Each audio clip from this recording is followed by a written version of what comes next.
Hello मेरे 4 मार्च वाले UP योद्धाओं, तो हो जाओ तैयार क्योंकि मैं इस क्लास में लेकर आया हूं 12th फिजिक्स का एक ऐसा पेपर जो आपको फिजिक्स में कराएगा 70 में 70 पार। क्योंकि आज का ये क्लास 12th फिजिक्स का एक बहुत ही इंपॉर्टेंट क्लास होगा।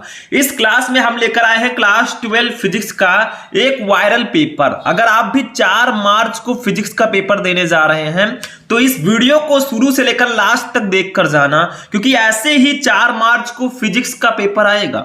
और अगर आपका भी टारगेट है कि इस बार हम फिजिक्स में 70 लेकर आए तो इस वीडियो को ध्यान से देखना, क्योंकि पूरे पेपर को मैं सॉल्यूशन के साथ बताऊंगा। और जो स्टूडेंट कहते हैं सर फिजिक्स टफ आता है, फिजिक्स में हमें कुछ नहीं पता, फिजिक्स में कैसे पास होंगे, उनके लिए मैं सारे टिप्स एंड ट्रिक्स इस क्लास में बताने वाला हूं। मैं आपको यह भी बताऊंगा किस चैप्टर से कौन से क्वेश्चन आने के ज्यादातर चांसेस हैं। तो ये वीडियो जो है ये फिजिक्स का एक ऑपरेशन मैं करने वाला हूं। देखिए यहां पे इस पेपर को मैं सॉल्यूशन के साथ बताऊंगा। जो भी टॉपिक इसमें दिए गए हैं सारे टॉपिक्स का मैं सॉल्यूशन भी बताऊंगा, और बहुत सारे न्यूमेरिकल्स कुछ दिए गए हैं, उन न्यूमेरिकल्स को भी मैं सॉल्व कराऊंगा। ठीक है, तो ऐसी क्लास आपको बार बार नहीं मिलेगी। देखिए 12th फिजिक्स वायरल पेपर, सबसे पहले यहां पे आपका पेपर का इंटरफेस कुछ इस प्रकार से होगा। 2024 302 BY पेपर कोड, यहां पे रोल नंबर, नाम, समय 3 घंटे 15 मिनट, पूर्णांक 70 का रहेगा। ठीक है, बस इस वीडियो को आप लोग लाइक करना, चैनल को सब्सक्राइब करना, ताकि ऐसे मैं आपको केमिस्ट्री में भी अच्छे से क्लासेस प्रोवाइड करा सकूं। सबसे पहले देखिए निर्देश, सभी प्रश्न आपको करना अनिवार्य है। और इस प्रश्न पत्र में 5 खंड हैं भैया। ये प्रश्न पत्र 5 खंडों में होगा। खंड आ, खंड बा, खंड सा, खंड दा, खंड या। खंड आ जो है ऑब्जेक्टिव होगा, 1-1 नंबर का 6 क्वेश्चन रहेंगे, 6 नंबर। खंड बा जो है वो अति लघु उत्तरीय प्रश्न होगा, 1-1 नंबर का 6 क्वेश्चन 6 नंबर के। ठीक है, और खंड सा जो है ये लघु उत्तरीय प्रश्न होगा, मतलब फर्स्ट टाइप का लघु उत्तरीय प्रश्न 2-2 नंबर का, इसके लिए आपको 8 नंबर मिलेंगे। खंड दा भी लघु उत्तरीय प्रश्न होगा 3-3 नंबर का, और ये जो क्वेश्चन होगा 15-15 नंबर के, टोटल 30 नंबर का 3 नंबर वाला क्वेश्चन आएगा, ये ध्यान रखना। खंड या जो है विस्तृत उत्तरीय प्रश्न 5-5 नंबर का 20 नंबर का आएगा, मतलब 4 क्वेश्चन आपको करना होगा। तो ये ध्यान रखिएगा, इतना पेपर आपका इस पेपर पैटर्न के अकॉर्डिंग आएगा। सबसे ज्यादा नंबर के लघु उत्तरीय प्रश्न आएंगे 30 और 8 38 नंबर के, मतलब 70 में से 38 नंबर के सिर्फ लघु उत्तरीय प्रश्न, 50% नंबर लघु उत्तरीय प्रश्नों का होगा। ठीक है, चलिए देखते हैं एक एक क्वेश्चन को। सबसे पहले खंड आ की हम लोग बात करेंगे। खंड आ जो है ये ऑब्जेक्टिव क्वेश्चंस हैं, इसको ध्यान से समझना। फर्स्ट का है, देखो 0 केल्विन ताप पर शुद्ध अर्धचालक होता है, इसको ओके मत समझिएगा, ये 0 केल्विन लिखा हुआ है। ठीक है, तो 0 केल्विन ताप पर शुद्ध अर्धचालक किसकी भांति व्यवहार करेगा, तो विद्युत रोधी की तरह। मतलब अगर 0 केल्विन टेम्परेचर है तो प्योर जो सेमीकंडक्टर है, शुद्ध अर्धचालक है, वो विद्युत रोधी की भांति व्यवहार करेगा। ठीक है, खा देखो, एक बिंदु आवेश पर विद्युत द्विध्रुव के कारण लगने वाला बल निर्भर करता है। मतलब एक बिंदु आवेश के पर विद्युत द्विध्रुव के कारण लगने वाला बल किस पर निर्भर करता है। फर्स्ट है F अनुक्रमानुपाती 1/r, सेकंड है F अनुक्रमानुपाती 1/r², सेकंड है, थर्ड है F अनुक्रमानुपाती 1/r³, फोर्थ है F अनुक्रमानुपाती 1/r⁴। तो इसका थर्ड वाला ऑप्शन सही होगा। ठीक है, मतलब F अनुक्रमानुपाती 1/r³ के बराबर होता है। ठीक, तो इसका मतलब क्या है कि विद्युत द्विध्रुव के कारण, जैसे आप लोगों ने विद्युत द्विध्रुव के पर अच्छी स्थिति पर विद्युत विभव निकाला था तो r³ के पदों में आया था, तो ये F अनुक्रमानुपाती 1/r³ होगा। खा देखो, गा, इसको गा कर दीजिएगा। ठीक है, विद्युत धारा घनत्व तथा अपवाह वेग BD में क्या रिलेशन होता है। विद्युत धारा घनत्व J और VD में क्या रिलेशन होता है, बताइए। फर्स्ट है J = NeVD, और यही ऑप्शन आपका जो है सही होगा। J = NeVD, यही रिलेशन होता है विद्युत धारा घनत्व J तथा अपवाह वेग VD में। यहां पे J है आपका धारा घनत्व, करंट डेंसिटी, N है नंबर ऑफ इलेक्ट्रॉन्स यानी कि इलेक्ट्रॉनों की संख्या, E है चार्ज ऑफ इलेक्ट्रॉन, इलेक्ट्रॉन का आवेश, और VD है ड्रिफ्ट वेलोसिटी यानी कि अपवाह वेग। ठीक है, हो गया, ये रिलेशन होता है। ध्यान रखिएगा, अगर धारा और उसमें रिलेशन पूछा जाए तो I = NeAVD होता है, ये ध्यान रखना, इसमें बीच में A लग जाएगा। घा देखो, किसी गतिमान कण से संबद्ध डी ब्रॉगली तरंग की तरंगदैर्घ्य निर्भर नहीं करती, बताइए इसमें से किस पर निर्भर नहीं करती। किसी गतिमान कण से संबद्ध डी ब्रोगली तरंग की तरंगदैर्ध्य किस पर निर्भर नहीं करेगी? फर्स्ट है द्रव्यमान पर, सेकंड है आवेश पर, थर्ड है वेग पर, फोर्थ है संवेग पर। मैंने बताया था डी ब्रोगली तरंगदैर्ध्य जो लैम्डा इक्वल टू होता है वो एच अपान पी होता है, एच अपान एम बी, और इसी को हम लिख सकते हैं या एच अपान पी भी लिख सकते हैं, सॉरी लैम्डा इक्वल टू लिख सकते हैं एच अपान पी, ठीक है, P equal to M B होता है। तो देखो M द्रव्यमान पर तो डिपेंड करता है, V वेग पर भी डिपेंड करता है, P संवेग पर भी डिपेंड करता है, बट आवेश कहीं नहीं है, तो ये आवेश पर डिपेंड नहीं करता।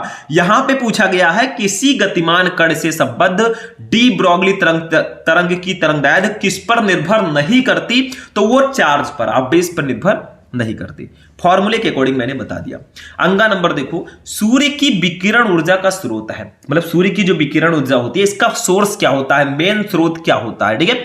फर्स्ट है नाभिकीय विखंडन, सेकंड है प्रकाश विद्युत प्रभाव, थर्ड है साइक्लोट्रॉन, फोर्थ है नाभिकीय संलयन। तो इसका राइट आंसर होगा ऑप्शन नंबर फोर्थ, नाभिकीय संलयन। सूर्य की विकिरण ऊर्जा का स्रोत नाभिकीय संलयन होता है, ठीक है। चा देखो, जब एक प्रकाश किरण अपवर्तनांक के माध्यम में प्रवेश करती है, एन अपवर्तनांक लिख दीजिएगा, जब एक प्रकाश किरण एन अपवर्तनांक के माध्यम में प्रवेश करती है तब अपवर्तन कोण का मान आपतन कोण का आधा रहता है। अपवर्तन कोण का मान होगा, इसका चौथा ऑप्शन बिल्कुल करेक्ट होगा भैया, 2 cos इनवर्स n/2। जब एक प्रकाश किरण n अपवर्तनांक, जिसका अपवर्तनांक n है, वो माध्यम में, किसी माध्यम में प्रवेश करती है तब अपवर्तन कोण का मान आपतन कोण का आधा रहता है। तो अपवर्तन कोण जो होगा वो 2 cos इनवर्स n/2 के बराबर होगा, ठीक है। तो ये हमारा था एक नंबर वाला ऑब्जेक्टिव क्वेश्चन। टोटल देखिए काखा गघा अंगा चा करके 6 क्वेश्चन थे, एक नंबर के 6 नंबर ले जाइए फ्री में, ठीक है। अभी बहुत सारे क्वेश्चन है, मैंने फिजिक्स का टोटल ऑब्जेक्टिव क्वेश्चन एक ही वीडियो में आपको बता रखा है। सर्च करोगे यूट्यूब पर class 12 physics important objective question Shubham lecturer, आपको क्लास मिल जाएगा। कुछ भी सर्च करना है, टॉपिक का नाम लो, पीछे शुभम लेक्चर लगाओ, क्लास ही क्लास है आपके लिए। खंड बा, ये जो है एक नंबर का अति लघु उत्तरीय प्रश्न होगा। देखो दूसरे का है विद्युत धारा को समझाइए। भैया विद्युत धारा क्या होता है, इसमें समझाना क्या है, तो सबको पता है, सिर्फ 1 नंबर का आता है तो कुछ खास नहीं लिखना है, लिख दो ऐसे विद्युत धारा। आवेश प्रवाह की दर को विद्युत धारा कहते हैं, या दूसरा डेफिनेशन है, जब किसी चालक में वैद्युत आवेश एक स्थान से दूसरे स्थान को प्रवाहित होता है तो इस प्रवाह को विद्युत धारा कहते हैं।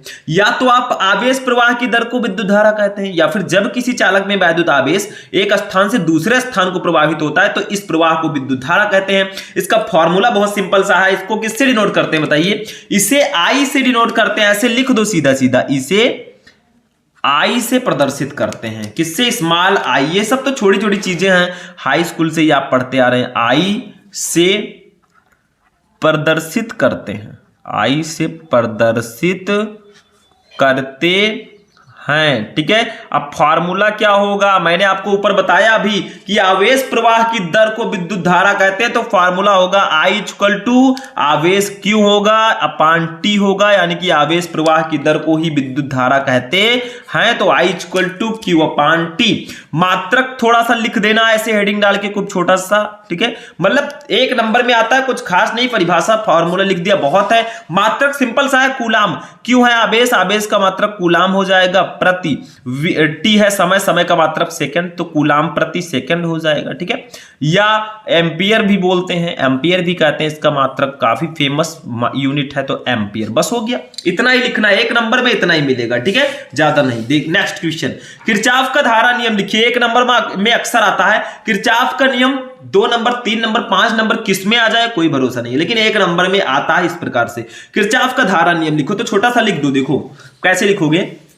किरचॉफ का धारा नियम, किरचॉफ का धारा नियम हेडिंग डालना, किसी दिष्ट धारा वैद्युत परिपथ की किसी संधि पर मिलने वाली समस्त धाराओं का बीजगणितीय योग 0 होता है, ठीक है। यानी कि बीजगणितीय योग आई जो होता है वो 0 होता है। जैसे देखो ये परिपथ है, इसमें I2 धारा जा रही है, ये संधि है बीच में, इस संधि की ओर, ठीक है, तो I2 गई, I1 I2 धारा जा रही है, ठीक है। I3 I4 I5 धारा संधि से दूर जा रही है, मतलब I1 I2 तो संधि की ओर जा रही है, देखो तीर को देखो, और जो I3 I4 I5 है ये संधि से दूर जा रही है, ठीक है। तो किसी संधि पर मिलने वाली समस्त धाराओं का बीजगणितीय योग 0 होता है। तो देखो जो धारा संधि की ओर आएगी उसको धनात्मक लेंगे, तो I1 I2 संधि की ओर आ रही है, तो I1 प्लस I2 रखेंगे, और जो I3 I4 I5 है ये संधि से दूर जा रही है, ठीक है, तो इसको माइनस में लेंगे, minus I3 i3 minus i4 minus i5 equal to 0, क्योंकि सबका योग 0 होगा। अब i1 plus i2 equal to आप लिख सकते हैं, इधर माइनस में तो इधर जाएगा i3 plus i4 plus i5 आप लिख सकते हैं। किरचॉफ के नियम को मैं जब आपको चैप्टर वाइज क्वेश्चंस बता रहा था तो मैंने इसको अलग से स्पेशल क्लास आपको प्रोवाइड कराया था। अगर आप लोग सर्च करोगे किरचॉफ का नियम शुभम लेक्चरर फिर भी आपको क्लास मिल जाएगा। और अगर आप लोग सर्च करोगे गतिमान आवेश एवं चुंबकत्व तो इंपॉर्टेंट क्वेश्चन, सॉरी वैद्युत धारा chapter important question Shubham lecturer, तो भी आपको क्लास मिल जाएगा। ठीक है, देखिए नेक्स्ट क्वेश्चन देखिए, धारिता से आप क्या समझते हैं भैया, कैपेसिटेंस क्या होता है, एक नंबर का ये भी आता है। तो धारिता में क्या रखा है, चलिए जान लेते हैं। धारिता, विद्युत धारिता, किसी चालक की वैद्युत धारिता उस चालक की वैद्युत आवेश के संग्रहण करने की क्षमता की माप होती है। मतलब वैद्युत आवेश के संग्रहण करने की क्षमता की माप को ही हम विद्युत धारिता कहते हैं, यानी कि इलेक्ट्रिक कैपेसिटेंस कहते हैं। जैसे ये चालक है, इसमें कितने इलेक्ट्रॉन आ सकते हैं, इसी की संख्या को, इसी की माप को ही हम क्या कहेंगे, विद्युत धारिता कहेंगे। अब चालक में मैंने लोहा ले रखा है। अब देखो, किसी चालक की वैद्युत धारिता चालक को दिए गए आवेश तथा चालक के विभव में होने वाले वृद्धि के अनुपात को कहते हैं। ये दूसरा डेफिनेशन है। C equal to Q upon B, आपने फॉर्मूला पढ़ा होगा। C equal to Q upon B, मतलब C है धारिता, Q है आवेश, B है विभव, या Q इक्वल टू C भी लिख सकते हैं। धारिता का मात्रक क्या होगा, देखो धारिता का मात्रक Q है आवेश, आवेश का मात्रक कूलाम, B है विभव, विभव का मात्रक वोल्ट, तो कूलाम प्रति वोल्ट, या इसी को फैराड भी लिखते हैं धारिता के मात्रक को। ठीक है, एक माइक्रो फैराड की वैल्यू जान लीजिए आज ही, 10 की पावर माइनस 6 फैराड। एक पिको फैराड हो, इसकी वैल्यू 10 की पावर माइनस 12 फैराड होती है। अगर न्यूमेरिकल इससे रिलेटेड आता है, बहुत आसानी से आप कन्वर्ट कर सकते हैं। विमा देखिए m-1 l-2 t के पावर 4 a के पावर 2, ये इसका डायमेंशनल फॉर्मूला होगा। तो इतना नहीं लिखना है आपको, एक नंबर में सिर्फ इसका परिभाषा लिख देना, थोड़ा फॉर्मूला लिख देना बस। ठीक है, एक ही परिभाषा लिखना, क्योंकि और भी सारे क्वेश्चंस हमें सॉल्व करने, कोई एक एक नंबर वाला क्वेश्चन ही नहीं है। ठीक है, आगे देखते हैं नेक्स्ट क्वेश्चन, घा। इसका आंसर मैंने बताने वाला घा वाले का। एक प्रकाश किरण का पानी में तरंगदैर्घ्य 48 एंगस्ट्रॉम है। यदि पानी और कांच के अपवर्तनांक क्रमशः 4/3 और 5/3 है, तो कांच में किरण की तरंगदैर्घ्य क्या होगी। ठीक है, अब नेक्स्ट क्वेश्चन जो है इसका अंगा नंबर, इसको थोड़ा हम समझेंगे। थोड़ा ये 2 नंबर में भी आ सकता है, कैन भी ऐसा हो सकता है, क्योंकि ये क्वेश्चन थोड़ा बड़ा है, बहुत ज्यादा नहीं। देखो, यदि किसी प्रिज्म के लिए प्रिज्म कोण तथा न्यूनतम विचलन कोण दोनों का मान a है, मतलब कोई प्रिज्म है, उस प्रिज्म के लिए प्रिज्म कोण और न्यूनतम विचलन कोण दोनों का मान अगर a हो, बराबर हो, तो प्रिज्म के पदार्थ का अपवर्तनांक क्या होगा बताइए। तो चलिए देखते हैं, यहां पे दिया गया है, हमें कौन सा हम सॉल्व करना है, अंगा नंबर। ठीक है, देखो प्रिज्म कोण हमें दिया गया है, प्रिज्म कोण। ठीक है, इसको किससे डिनोट करते हैं, ए से ही। और प्रिज्म कोण किसके बराबर है भैया, ये अल्पतम विचलन कोण के बराबर है, तो ऐसे लिख देंगे, ये शर्त है, अल्पतम विचलन कोण। ठीक है, और इन दोनों की वैल्यू अगर कितनी हो, इक्वल टू ए हो। ठीक है, तो आपको करना क्या है, प्रिज्म के पदार्थ का अपवर्तनांक ज्ञात करना, यानी कि आपको n ज्ञात करना है भैया। तो निकाल लेते हैं, यहां पे फॉर्मूला लगाएंगे, प्रिज्म के पदार्थ का अपवर्तनांक, ये वाला फॉर्मूला लगा देंगे, पदार्थ का अपवर्तनांक, अपवर्तनांक। ठीक है, क्या होगा अगर दोनों की वैल्यू 1 हो, तो अपवर्तनांक का एक फॉर्मूला होता है प्रिज्म के, बड़ा वाला फॉर्मूला, किसी को पता है, शायद पता होगा। देखो कैसा होता है, sine a plus del m by 2 upon sine a by 2, यही फॉर्मूला होता है। चलिए इसी पे रख देते हैं हम लोग साइड में। ये फॉर्मूला बिल्कुल से आपको आना चाहिए, क्योंकि ये फॉर्मूला मेरे अकॉर्डिंग सबसे ज्यादा इंपॉर्टेंट है किरण प्रकाशिकी चैप्टर में। ठीक है, इसको कैसे करेंगे अब हम लोग, देखो ध्यान देना, साइन, ठीक है, अब a तो आपका है ही a। ठीक है, और देखो यहां पे अल्पतम विचलन कोण का मान भी a है, क्योंकि यहां पे लिखा है यदि दोनों का मान, प्रिज्म कोण और न्यूनतम विचलन कोण का मान, न्यूनतम विचलन या अल्पतम विचलन कोण का मान, दोनों का मान a हो, तो इसका मान भी a है। तो डेल m के जगह पर हम a लिख देंगे यहां पे भी, क्योंकि अल्पतम विचलन कोण का मान भी a दिया गया है। ठीक है, तो a लिख देंगे, अपान 2 हो जाएगा। ठीक है, ये अल्पतम विचलन कोण जो है, इसको डेल m से डिनोट करते हैं, अपान साइन a बाई 2 हो जाएगा, साइन a बाई 2। अब साइड में मैं थोड़ा सॉल्व कर देता हूं, देखो ये हो जाएगा साइन a प्लस a को मिलाकर हम 2a कर देंगे, 2a बाई 2 हो जाएगा ये। ठीक है, साइन 2a बाई 2 अपान नीचे हो जाएगा साइन a बाई 2। ठीक है, ये कर दिया मैंने, 2 से 2 कैंसिल कर दो भैया, ऊपर नीचे दोनों जगह 2 है, हमने काट दिया। अब बचा क्या, देख लो थोड़ा सा, n इक्वल टू आपका हो जाएगा साइन a बचा ऊपर, साइन a। ठीक है, अपान नीचे बचा साइन a बाई 2 बचा। ठीक है, लेकिन अभी तो सॉल्व हुआ नहीं है। अब क्या करेंगे हम लोग, एक फॉर्मूला होता है साइन ए का, चूंकि साइन ए का अगर फॉर्मूला हम लोग देखें a/2 के पदों में, तो इसका फॉर्मूला होगा साइन ए का 2 sin a/2, 2 sin a/2, ठीक है, इंटू cos a/2, ठीक है, cos a/2 ये फॉर्मूला होता है। इसको मैं हाईलाइट कर देता हूं क्योंकि साइन ए का ये फॉर्मूला होता है, ठीक है। तो अब हम क्या करेंगे, ध्यान दो थोड़ा सा, n इक्वल टू साइन ए के जगह पर इस वैल्यू को रख देंगे, देखो साइन ए है, इसके जगह पर रख देंगे 2 sin a/2, ठीक है, इंटू cos a/2 अपान नीचे तो आपका है ही क्या, साइन a/2, ठीक है। मतलब आपको साइन ए के जगह पर इस वैल्यू को रख देना है, साइन a/2। देखो साइन a/2 से साइन a/2 कैंसिल हो गया, बचा क्या आपका, वही आंसर आ जाएगा n इक्वल टू, देखो एक नंबर में नहीं है, 2 नंबर में भी आ सकता है, 2 आपका बचा और cos a/2 बचा, ठीक है। यही आपका आंसर हो जाएगा, यही अपूर्णांक हो जाएगा। ऐसा मत समझिए गिनती में ही आंसर आएगा, ऐसे भी आंसर आता है, ठीक है। तो 2 cos a/2 आपका आंसर हो जाएगा। तो इतना बड़ा एक नंबर में आने के चांसेस वैसे कम है, लेकिन अगर आ जाए 2 नंबर में आ जाए तो ऐसे करना। देखो प्रिज्म कोण, अल्पतम विचलन कोण दोनों का मान a दिया गया था, तो हमने अल्पतम विचलन कोण डेल m के जगह पर a रख दिया, तो हमारा sin 2a/2 अपान sin a/2 हो गया, 2 से 2 cancel, sin a upon sin a/2। अब चूंकि sin a की value 2 sin a/2 into cos a/2 होता है, तो हमने क्या किया, इस sin a के जगह पर ये वैल्यू रख दिया, 2 sin a/2 into cos a/2, नीचे sin a/2 था ही, sin a/2 से दोनों कट गया, 2 cos a/2 आपका आंसर आ गया, यही अपूर्णांक हो जाएगा, ठीक है। बस हो गया, सिंपल सा है। नेक्स्ट क्वेश्चन देखते हैं, इसी में देखिए हमारा नेक्स्ट क्वेश्चन क्या है, चा वाला। 2 सीधे समांतर अनंत लंबाई के धारावाही चालकों के प्रति एकांक लंबाई पर लगने वाले बल का व्यंजक निकालो भैया। ये हमारा गतिमान आवेश एवं चुंबकत्व चैप्टर का क्वेश्चन है, तो इसमें निकालना क्या है, देखो 2 सीधे समांतर अनंत लंबाई के धारावाही चालकों के बीच के प्रति एकांक लंबाई पर लगने वाले बल का व्यंजक होता है F/L equal to μ0/4π2I1I2/r newton प्रति मीटर। देखो F है बल का मात्रक न्यूटन, और L है लंबाई का मात्रक मीटर। बस हो गया, यहां पे F है, F/L है प्रति मीटर लंबाई पर लगने वाला बल, μ0 है निर्वात की चुंबकशीलता, I1I2 है जैसे दोनों तारों में जो धारा बह रही है, पहले तार में धारा दूसरे तार में धारा, I है दोनों तारों के बीच की दूरी, क्योंकि 2 सीधे समांतर अनंत लंबाई के धारावाही चालकों के प्रति एकांक लंबाई पर लगने वाले बल का व्यंजक निकालना था। तो 2 समांतर सीधे तार हैं, ठीक है।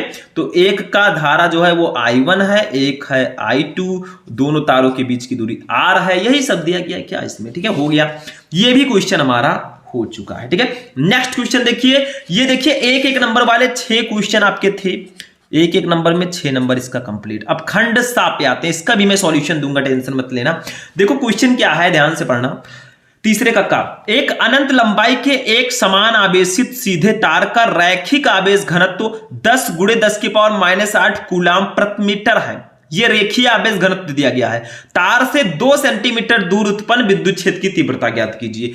यह आपके गॉस के नियम के अनुप्रयोग का एक आप कह सकते हैं उसी का एक क्वेश्चन है, ठीक है। और ये क्वेश्चन मेरे अकॉर्डिंग इंपॉर्टेंट है, तो कर देते हैं इसको। क्या करते हैं, देखो रेखीय आवेश घनत्व तो आपको ऑलरेडी दिया गया, देखो आवेश सीधे तार का रैखिक आवेश घनत्व, ठीक है। तो लिखेंगे रैखिक आवेश घनत्व, आवेश घनत्व, इसको हम लोग डिनोट करते हैं स्टूडेंट लैम्बडा से। लैम्बडा इक्वल टू आपको दिया गया है 10 × 10⁻⁸ कूलाम प्रति मीटर, कूलाम प्रति मीटर इतना दिया गया है। चलिए लिख देते हैं, और क्या है इसमें। अब देखिए क्या दिया गया है, तार से 2 सेंटीमीटर की दूरी पर R हमें 2 सेंटीमीटर दिया गया है, 2 सेंटीमीटर। अब आप ही बताइए, अगर सेंटीमीटर को हम मीटर में बदलेंगे तो कितना आएगा बताइए।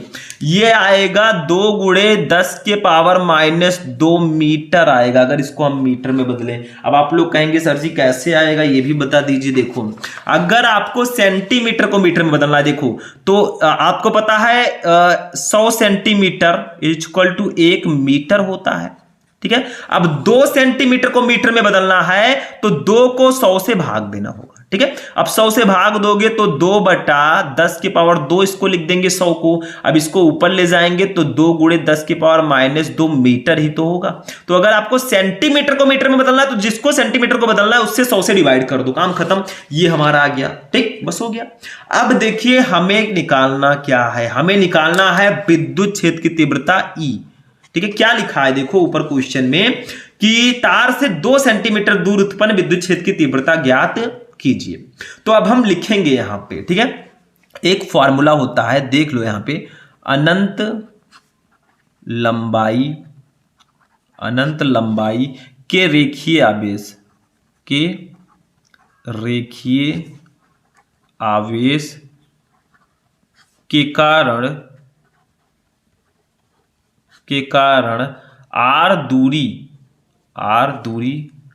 r दूरी पर उत्पन्न विद्युत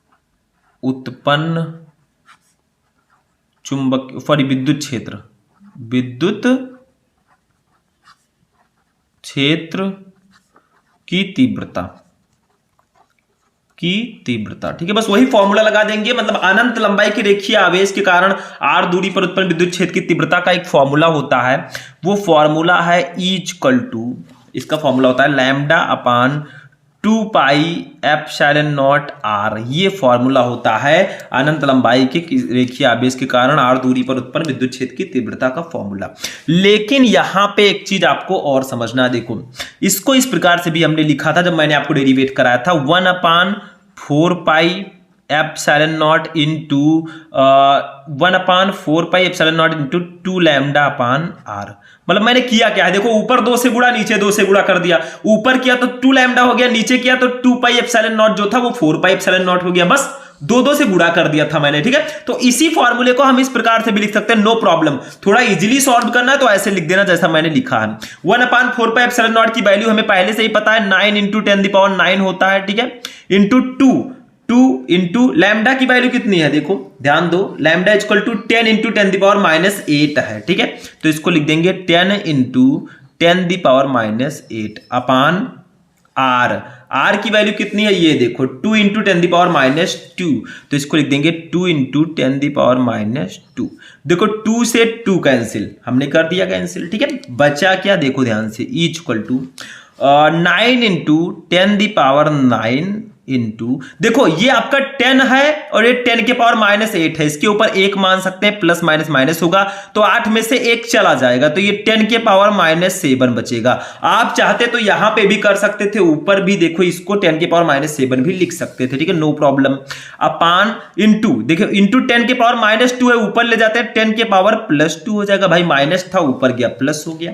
अब E = आपका क्या होगा, देखो ध्यान देना, थोड़ा सा यहां पे दिमाग लगाना है। 9 × 10⁹ है, ये 7 है तो 9 में से 7 जाएगा क्योंकि प्लस माइनस माइनस 9 में से 7 गया तो 10⁻2 बचा, इंटू 10⁻2 आपका ऑलरेडी है, अब जुड़ जाएगा 2 तो E = आपका हो जाएगा 9 × 10⁴ और इसका मात्रक होगा न्यूटन प्रति कूलम, ठीक है। और यही आपका आंसर आ जाएगा, यही चुंबकीय क्षेत्र की तीव्रता हो जाएगी, ठीक है, बस हो गया। तो यही आपका फॉर्मूला होगा, ठीक है। तो पेपर में आपका ये क्वेश्चन काफी ज्यादा इंपॉर्टेंट था तो इसको मैंने करा दिया, तीसरे का फर्स्ट। अब खा वाला देखो क्वेश्चन क्या है, सिद्ध कीजिए कि निरक्षीय स्थिति में किसी बिंदु पर विद्युत द्विध्रुव द्वारा वैद्युत विभव 0 होता है। देखो मैंने आपको एक क्लास प्रोवाइड कराया, आप लोग सर्च करोगे class 12 physics important derivation Shubham lecture, उसमें सारे डेरिवेशन मैंने आपको कराए हैं। वैसे चैप्टर्स में भी मैंने पढ़ाया है, इन सब डेरिवेशन को मैंने कई बार कराया, आपके चैप्टर में भी है। अगर आप विद्युत आवेश तथा क्षेत्र फुल चैप्टर सर्च करेंगे तो ये डेरिवेशन, यही नहीं गॉस का प्रमेय, उसका अनुप्रयोग, सब कुछ मैंने उसी क्लास में करा दिया है, तो उसको जाकर देखिए, बार बार बताने से कोई फायदा नहीं, ठीक है। टाइम हमारा भी वेस्ट, आपका भी वेस्ट। गा देखो, सिद्ध कीजिए कि J cap = sigma × E vector, जहां E चालक का वैद्युत क्षेत्र, J धारा घनत्व तथा सिग्मा विशिष्ट चालकता है। अगर आप लोग सर्च करेंगे क्लास 12 फिजिक्स इंपॉर्टेंट लघु उत्तरीय प्रश्न शुभम लेक्चर तो आपको क्लास मिलेगा, उसी क्लास में ये क्वेश्चंस मैंने कराए हैं, ठीक है। घा देखो, चुंबकीय द्विध्रुव आघूर्ण की परिभाषा लिखिए। चुंबकीय द्विध्रुव आघूर्ण सदिश राशि है अथवा अदिश राशि, इसका मात्रक भी लिखिए। तो 2-2 नंबर वाले 4 क्वेश्चन रहेंगे, 8 नंबर आपको मिलेगा, ठीक है। अब खंड दा पे आते हैं भैया, यहां पे 3-3 नंबर वाले लघु उत्तरीय प्रश्न होंगे। देखो क्वेश्चन क्या है चौथे का चुंबकीय प्रवृत्ति तथा चुंबकशीलता से क्या तात्पर्य है? सापेक्ष चुंबकशीलता म्यू आर तथा चुंबकीय प्रवृत्ति काई एम में संबंध स्थापित करो। 3 नंबर। आप चुंबकत्व एवं द्रव्य चैप्टर को जब पढ़ेंगे, जो मैंने पढ़ाया है, तो आपको ये क्वेश्चन मिल जाएगा, इसका जवाब मिल जाएगा कि चुंबकीय प्रवृत्ति क्या होती है तथा चुंबकशीलता से क्या तात्पर्य है। ठीक है, और दोनों में रिलेशन क्या होता है। देखो, विचलन कोण एवं वर्ण विक्षेपण से क्या तात्पर्य है? वर्ण विक्षेपण के लिए सूत्र निर्गमित कीजिए। 3 नंबर। ये आपके किरण प्रकाश की चैप्टर का क्वेश्चन है। देखिए, डी ब्रोगली तरंगे क्या है? डी ब्रोगली तरंगदैर्घ्य के लिए व्यंजक लिखिए। 3 नंबर। डी ब्रोगली तरंगदैर्घ्य ये आपके चैप्टर नंबर 11 में है, विकिरण एवं द्रव्य की द्वैत प्रकृति। उस चैप्टर में ये ट्रेंडिंग टॉपिक है, चाहे इससे रिलेटेड न्यूमेरिकल आ जाए, चाहे 2 नंबर में आपसे कह दिया जाए डी ब्रोगली तरंगदैर्घ्य बताइए, मतलब डी ब्रोगली तरंगदैर्घ्य को जरूर पढ़ना है। देखो, हाइड्रोजन परमाणु के लिए बोर की अभिधारणाएं लिखिए। हाइड्रोजन परमाणु की प्रथम कक्षा की त्रिज्या के लिए व्यंजक निर्मित कीजिए। परमाणु चैप्टर का क्वेश्चन है। ठीक है, चैप्टर 12 का अंगा नंबर देखो, सूर्य से ऊर्जा नाभिकीय संलयन द्वारा कैसे उत्पन्न होती है? आवश्यक समीकरण की सहायता से समझाइए। तो यहां पे पहले 3-3 नंबर वाले टोटल 5 क्वेश्चन रहेंगे, 15 नंबर आपको मिलेगा। ऐसे 5वां क्वेश्चन जो है ये भी 3-3 नंबर का ही रहेगा। ठीक है, और ये भी एक क्वेश्चन के लिए आपको 3 नंबर यहां पे भी मिलेंगे। ठीक है, और ये भी क्वेश्चन काफी ज्यादा इंपॉर्टेंट है, जैसे अभी वो था। देखिए क्या है कि क्वेश्चन आपका है 5 का विकिरण संबंधी प्लांक की परिकल्पना समझाइए। इसके द्वारा फोटोन के गतिमान का व्यंजक प्राप्त कीजिए। फोटोन संवेग क्या होगा? तीसरा। देखो, 2 तरंगों के व्यतिकरण से उत्पन्न परिणामी तीव्रता का व्यंजक निर्मित कीजिए। मतलब तरंग प्रकाश की चैप्टर में आपको बता है, डेरिवेशन भी बहुत इंपॉर्टेंट है, जैसे उसमें आपका हाइगेंस के द्वितीयक तरंगिकाओं के सिद्धांत के आधार पर अपवर्तन और परावर्तन की व्याख्या, ये डेरिवेशन इंपॉर्टेंट है। ठीक है, ऐसे किरण प्रकाश की चैप्टर में भी काफी इंपॉर्टेंट है। देखो, एक 1.5 अपवर्तनांक वाले अवतल लेंस की वायु में फोकस दूरी 20 सेंटीमीटर है। इसे 1.6 अपवर्तनांक वाले द्रव में रखे जाने पर लेंस की फोकस दूरी एवं प्रकृति बताइए। तो ये आपका वाला क्वेश्चन था। अभी 2 क्वेश्चन इसमें और रहेंगे, और इसमें आपको ऑप्शन मिलेगा। वाले में अथवा का ऑप्शन मिलेगा। नहीं जानते तो अथवा लिखा हुआ है, देखो यहाँ पे अथवा लगा है। एक उत्तल लेंस तथा अवतल लेंस की क्षमता क्रमशः 10 डायोप्टर एवं 2 डायोप्टर है। संपर्क में रखे दोनों लेंसों से 25 सेंटीमीटर की दूरी पर रखी वस्तु के प्रतिबिंब की स्थिति ज्ञात कीजिए। युग्म लेंस की प्रकृति क्या होगी? 3 नंबर। ठीक है, मतलब इसमें आपको ऑप्शंस मिलेंगे। जो क्वेश्चन नंबर 5 है, इसका जो वाला ऑप्शन होता है उसमें 2 क्वेश्चन होते हैं, एक करना होता है। देखो, दिए गए परिपथ में ज्ञात कीजिए एमीटर का पाठ्यांक, एमीटर ए का पाठ्यांक, वोल्ट मीटर वी का पाठ्यांक। ठीक है, ये आपका एक क्वेश्चन दिया गया है। ठीक है, 3 नंबर। और ये शायद हमारे चैप्टर नंबर, जो हमारा चैप्टर है 4, ठीक है, कि 3 चैप्टर विद्युत धारा से शायद होगा। ठीक है, ये क्वेश्चन या प्रेरकत्व से होगा। ठीक, चुंबकीय प्रेरण से। अंगा नंबर, बायो-सेवर्ट नियम का उल्लेख कीजिए। ये क्वेश्चन काफी इंपॉर्टेंट है। बायो-सेवर्ट नियम, ठीक है, किस चैप्टर में है बायो-सेवर्ट का नियम? चैप्टर 4, गतिमान आवेश एवं चुंबकत्व में। इस नियम का उपयोग करके एक वृत्ताकार धारावाही कुंडली के केंद्र पर चुंबकीय क्षेत्र का व्यंजक निर्मित कीजिए। तो इसका भी मैं क्वेश्चन आपको दे चुका हूं। तो यहां पे भी आपके टोटल 5 क्वेश्चन, 3-3 नंबर के 15 नंबर आपको इसके लिए भी मिलेंगे।